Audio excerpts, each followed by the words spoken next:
Stick around. We're going to talk about SmackDown next. SmackDown, January 15th, 2021. Roman is a jerk. Recap makes this look 1,000 million times better because it's cut shorter and Roman does not have a 5-minute and 30-second entrance. Open. Roman reads his script. Paul says contracts are BS and they're all the same and he wants to make changes. Consider this handled. Roman is fucked is what I wrote. Match 1. Jey Uso versus Shinsuke Nakamura. Jey cuts promo. Welcome to the bloodline, bitches. Oos. Dad versus Ron. Great music. The music's back. The music's back. He wants us to thank Roman. His promo would have been better if it wasn't so bad. Shin has old music back. Guess they settled that dispute. Hold on. I'm going to hold on you now a second. Did you hear not Michael Cole, Vic Joseph? No, Michael Cole's on SmackDown, right? Yep. The award-winning, critically acclaimed Thunderdome. What award did they win? What critics are acclaiming the Thunderdome? This is on you guys, the audience. Put that shit down there. What award did they win? Well, remember, this was also the ones who told us that Roman Reigns highlighted the highest-rated SmackDown of the year. And I'm like, when you start from 0 and go to 1, that's not that big of a jump. Shin has old music back, kind of. Cole is just sucking off Shinsuke, and now so is Graves. And then Shin proceeds to fuck up Jey Uso. Then Cesaro comes out. Was that the... By the way, I wrote this question down. Was that the outfit you like? No, it was still on that. I like the one that he... I want to see the WrestleMania with AJ. Okay. Well, I'll show you afterwards. Cesaro gets on the commentary. He's not great. I like when he called him a puppy. Yes, so basically Shin goes, if Roman is big dog, that makes you... And I thought he was going to say bitch, but he goes, puppy. And then he starts laughing, and then there's a sidekick, okay? Jay tries to cheat. Charles Robinson says, nope, I see it. Jay gets laid out by Shin. Winner Shin, 1, 2, 3. 2-star opener. This was fine. Yep. I liked it. It's a good opener. Backstage, Sonya and Adam with a dash of Polly Dangerously. I wrote down, Sonya's hot. Paul agrees because he goes, Adam, you need to understand, we've got to do this contract and we're signing this, and I think you... And he goes, your perfume is just intoxicating or distracting or something, and Sonya's just like trying not to crack up laughing because of it. I like that look of a woman in executive business attire, so I think she looks fine. More backstage. Jay says to Charles, do the right thing. You know what'll happen if you don't. Yeah, basically, hey, reverse the decision, or B, if you see me cheat, just count the 3. Yep. Okay. Oos! Every time he says oos, take a shot. Don't. Recap. Street Profits and Ziggler rude shit. Made about as much sense as the match did last week. Promo. Street Profits want to be Simpsons characters. Probably pays better than WWE. Backstage. Roman and Apollo Crews. Roman is telling Crews stuff. Roman not happy. Last Man Standing match. I don't want this to be this. I want it to be a Last Man Standing match. But I want him to sign it in the ring. Whoever said I wanted a... Yes. No holds bar. No holds bar, whatever the fuck it was. And then the Michael Cole goes, since when is Roman and Apollo Crews friends? And I go, yeah, good question. Great question. Apparently I don't watch Talking Smack when, once again, Polly Dangerously told the black guys to be angry and aggressive, and then they'll go somewhere, so Apollo Crews is going to be angry and aggressive. This will be a new aggressive. Michael Cole said new and aggressive. Beth is now bleeding over onto the show. So, they have Smack Talk. They don't need Talking Raw. Match 2, Natty versus Liv Morgan. Natty had no entrance. She was already in the ring. I sent Joey a picture in the middle of this. Riot Squad with Billy has entrance. At least she's not on commentary. And then I wrote down, oh god, now she's on commentary. Please, I wrote, why is Billy with Riot Squad? At least Liv looks like she's having, but oh dear god, please unplug her. I wrote down, Liv looks awesome, and Natty is moving at Jeff Hardy speed now. Odd spots. They fucked up a couple spots, but Liv, it is. Yeah. It's the Jeff Hardy spot. It's like she's moving at 50% capacity. Right.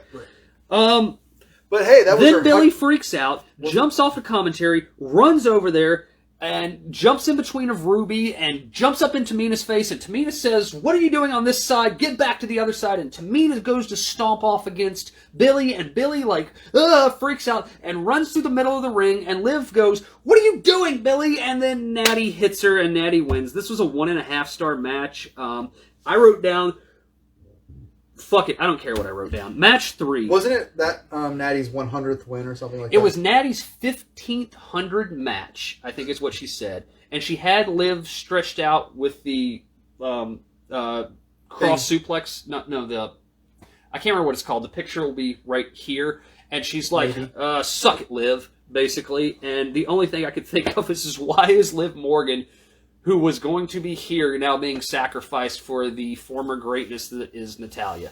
Natalya, go home, okay? Or go to Total Divas and just never come back. Match 3, Rey Mysterio versus King Corbin. No goons. Yeah. I wonder if they said something stupid on Twitter. 2 weeks in a row. I wrote down Corbin needs new gimmick. So Dominic on commentary. So he still can't dress himself. So maybe they got rid of the goons because Corbin's like, Mike's right. Why would a lone wolf have knights, plural? So that's why he listened to you. He knew as you picked him on the draft. Get rid of this stupid King Corbin gimmick. Go back. They can't until they have another King of the Ring. You are. Yes, How long was King Booker? I forgot the rules of any time someone becomes King of the Ring, they turn them into this stupid King character. They did it to fucking Harley Race. Macho Man. They did it to Booker T. They did it to Booker T when he was King Booker. At least that was funny. Yes, it became a parody of Corbin is so freaking strong. He is so... Now, I've had people who have gone up and they work dark, and Corbin's been their guy, and they have come in and they're like, he's the safest dude I've ever worked with. And they're like, he doesn't look like it, which we talked about, but he's like, he's so strong. He caught me, like, when I landed wrong, he caught me right out of the air like a parent catching a child. No, we talked about when we used to watch back in the day when they were new. Him and Brody Lee. They were like these two. Those two guys, I was like, holy shit, this is the future of this roster right here. But as I understand, like I said, he is the safest dude in the ring to work with. He's so prepared. Corey Graves being a jerk announcer. Graves taunts Dominic like 30 times on the mic. Corbin hits deep 6, slaps down the right hand. He slaps Dom with a right hand. Dom runs in. Ray says no, no, no. Corbin hits End of Days, winning Corbin 1, 2, 3. This was a 2-star thing. I also like that Corbin names his finishers after songs because End of Days is after a Brown Bird song and Deep 6 is obviously after the Manson song. Mm-hmm. So I don't know. I have this weird, odd kinship with Corbin about how he handles himself. Ding dong! No, not yet. Aww. We're not going to talk about the promos leading up to this at this point, you know. Backstage, Adam Pearce and Paul Heyman. Adam asks what's going on. Apparently Adam doesn't watch the show. There's monitors everywhere, and they're in the back by cables, and Paul walks up. The producer doesn't watch the show. The matchmaker doesn't watch the own show because he's like, Paul, what are you talking about? What's all this about? Backstage, Ray and Dom. Dom is angry. Ray is more impressed with Corbin than his own son, and then he goes, you want to get him? I got a guy. So I'm assuming Buddy Murphy's coming back. I wrote, why are you backing down, Daddy? That's all I wrote. This was dumb. And the fact that... Why are you backing down, Daddy? Please understand something. When's the last time the Corbin Mysterios won a match? Who cares? Get him out of there with Natty. Corbin is the heel. Okay? Corbin was on his own. The reason he got goons was because the Mysterio family cheated him. Legitimately cheated him in the match with Buddy Murphy. So he got goons. His goons are now gone. Corbin's the heel on his own. And the Mysterio family have to get more people to fuck up the heel. They're the faces. No. Doesn't work. Segment. Bailey. Ding dong. Hello. First episode. Guest. Bianca Belair. I went. Points on the board. Points on the board. Bailey name drops WandaVision. Bailey. Dude, what are you doing? Ring the door. No. Go through the door and hit the bell. I don't know. After watching that Broken Skull, I was like, I get it. I get how much fun she's having being this character, yelling things randomly at Michael Cole. Like, I don't know. I only have one comment about this, and it'll be at the end. Bianca sits in Bailey's chair. Fucking hilarious. Bailey, well, it's you know what? I'll stand over here. I got to stretch for the Rumble because I could come in at number 1, and that could be 30 minutes plus right there. That was funny. Bailey then Bailey doesn't make her own match. Bailey makes her own obstacle course challenge for her and Bianca. I assume this is riffing off the fact that Bailey, everybody went, oh my god, Bailey, and they kept giving her championships, but she kept getting stuck in, you're going to have an arm wrestling match, you're going to have a tic-tac-toe challenge or something like that. So this is going back to the face Bailey having the stupid challenges and not matches. I think it has to do with the fact that in the promos leading up to how she's the EST, they show her doing all these challenges. Yes, because she is the EST of WWE. She is the best. Okay. Pre-tape. Hold on, can I make my comment now? Yeah. I couldn't concentrate because I could see her nipples. You cut. Done. Bianca Belair was not wearing a bra. It was clear. I need to go back and watch that then because she is a hottie. It was like, because they were like little, it was just like, probably, I wrote, I could see Bianca's nipples. Probably should have worn a bra with that outfit. Pre-tape, Daniel Bryan, Chad Gable, and Otis. By the way, that's as far as I got into SmackDown. Pre-tape, Daniel Bryan, Chad Gable, and Otis. Fucking gold. Why not put these 3 guys together sooner? Cesaro is a jerk, and Shin is his real friend. You don't get to talk about respect for Shin. I'm Shin's friend. Then he says, so did you see him doing the workout? Nope. Okay, so they're doing this workout, and essentially they do like this hip thrust thing, and then Cesaro name drops the Macarena while making fun of them, and I wrote down the Macarena was a song that was released in 1993. Match 4, Daniel Bryan versus Cesaro. Cesaro gets busted open by Daniel Bryan's shin guard across the side of his head early on, and he's bleeding. Scalp wound, not bad. Cole covers for the camera crew that misses Cesaro's foot on the rope during one of the sections where Cesaro is trying to tap out and his foot gets put on the rope because of the long limbs. Cole actually did his fucking job and covered up for the fact that the camera crew missed it before they went into a different spot. And the ref stopped everything, right? Good job. Usually they're calling for the referee, wrestlers that... I don't think he got all of that. I've been trying to cut down spot by spot on some of this stuff unless it's like, oh my god. Mm-hmm. And that's the thing with this. This was a 3.5-star match. There was nothing in this that was like, oh my god. It was a 12-minute match. I felt like this was actually longer. I felt this was like 14 minutes or so. Like, that's the thing, is that there was no move in this like a Keith Lee or something where it was just like, holy shit. But Keith they worked a great television match that both of these guys... I've seen both these guys have matches and have better matches 10 years ago when they should have been the main events and they weren't. Yep. So maybe that's why it's a little bit jaded, but this was a damn great match. And I remember you telling me the story of, Vince basically said, fuck it, who do we push? And they were like, who do we need to use? And the writers go, well, Cesaro, Nakamura, Bryan, and somebody else. And now they're all being featured. Yep. Good. Put them in the right places. Backstage, Banks and Carmella said shit. Banks then challenges the sommelier to a match. Match 5, Cruz versus Sami Zayn. Paul made Cruz angry on Talking Smack. Big E in a Ghostbuster shirt laying on a couch eating yogurt. Cruz remembered how to wrestle for this match. Big E. So essentially Graves is like, well, Cruz has a legitimate gripe, blah, blah, blah, blah, blah, right? Mm-hmm. And Big E's like, it was a lumberjack match. They were lumberjacking. Like, Cruz didn't do anything to help me. He just did his job in a lumberjack match. But the way he said it was awesome. He's like, it was a lumberjack match. They lumberjacked. It was funny. And then I wrote down, Paul Heyman apparently made all the guys angry because Big E's angry and that's why he won the title. And now Apollo Crews is going to win. Cruz wins with a roll-up, and then Zayn gets pissed, It was a 3-minute match. So Cruz wins with a roll-up with his feet on the ropes. And Zayn says, hey, that's bullshit. You didn't call it on me when I tried to cheat, but you let him get the win? So again, Sammy is in a decent spot to have his legitimate gripe. But again, he's the heel. Well, the thing is, heels aren't supposed to have legitimate gripes. They're supposed to be making shit up. But he's the heel that's can't heel right, and you're not gonna like him. He's being an ass. I get that, and he's doing it. You know what, I don't know if Sami Zayn can't wrestle anymore. I don't know what it is. I don't know what's wrong with Sami Zayn, but what he's doing is great.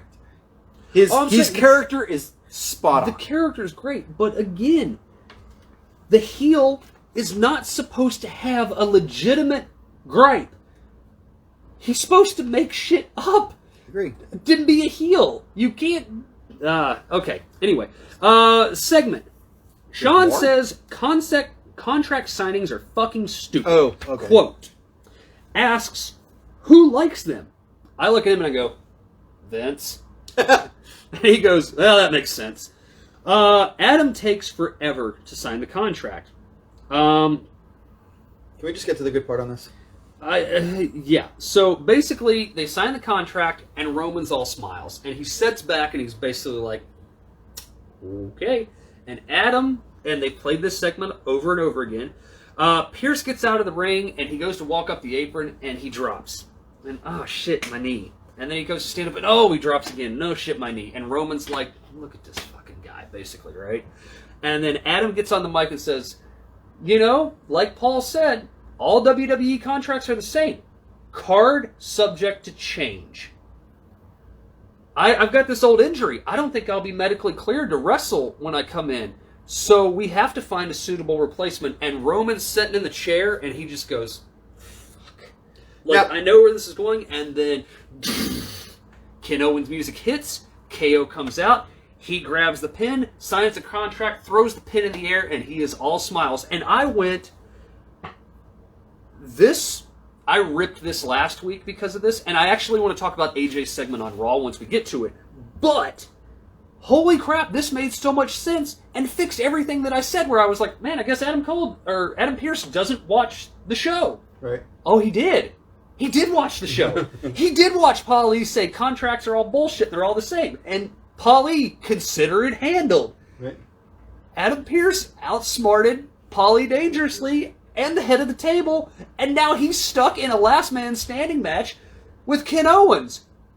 Oh my god, it made sense. Now, one of the things that was reported on WWE.com, the mic cutting out during the talking was 100% legitimate, and Vince lost his mind. The award-winning, multi-dimensional, multi-million-dollar facility that is the Thunderdome, on the spot of Adam Cole trying to explain how he just fucked Roman Reigns and the...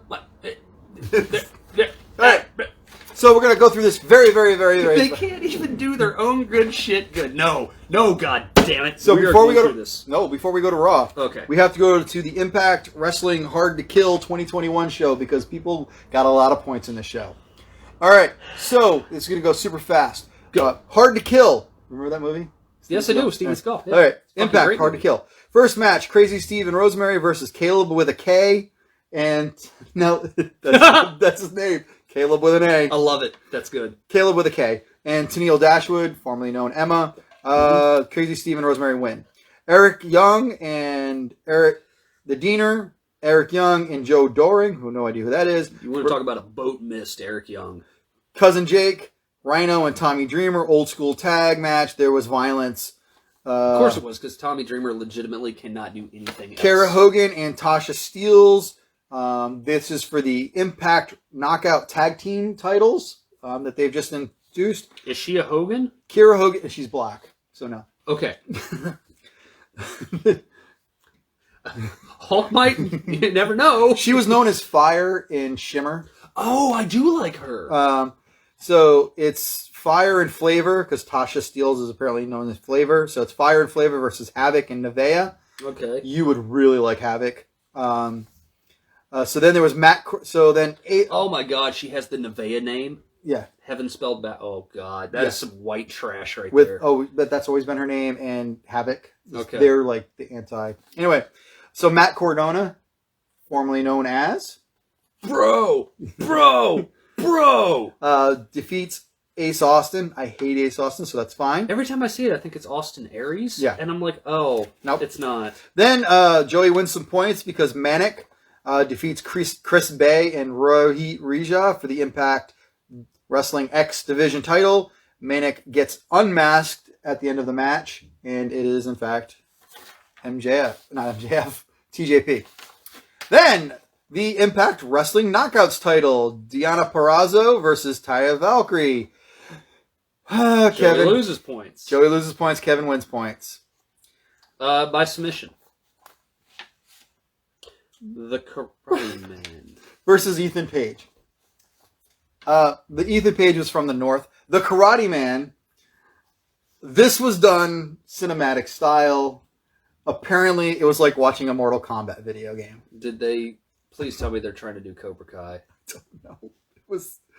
then Eddie Edwards defeated Sami Callihan. They went back to that old rivalry for those that have been following Impact. Fuck you, Sami Callihan. It was a barbed wire massacre match. So basically on two sides of the ring... Why are they doing this to Eddie Edwards? On two sides of the ring was a wall of barbed wire.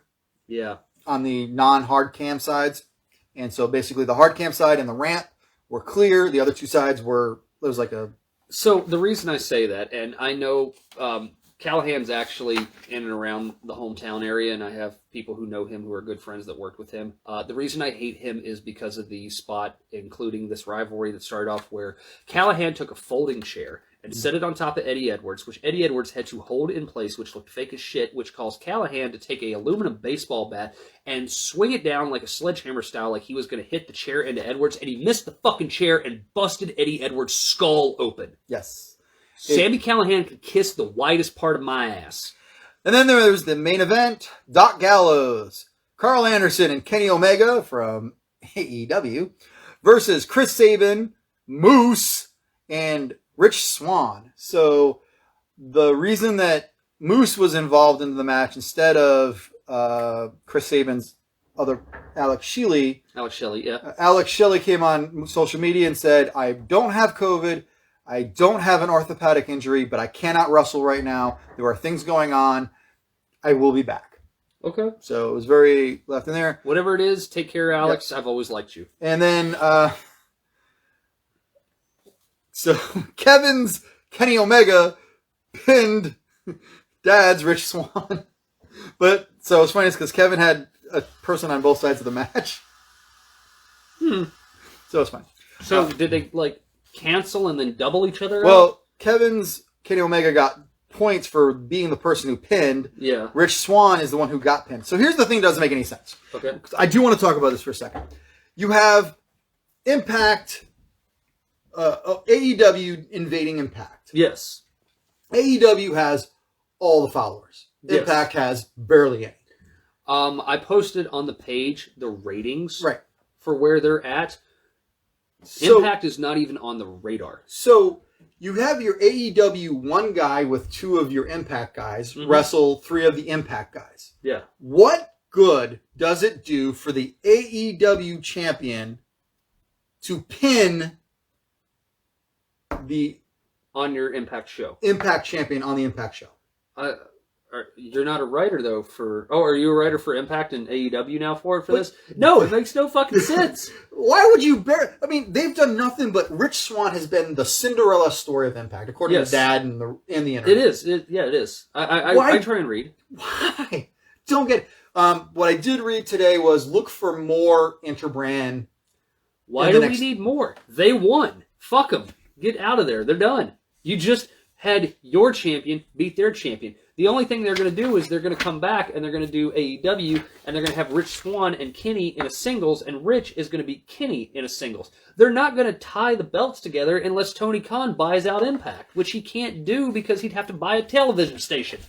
So that concludes the SmackDown and Impact pay-per-view. Can we talk about the one good thing that happened on Raw? We're going to talk about everything on Raw.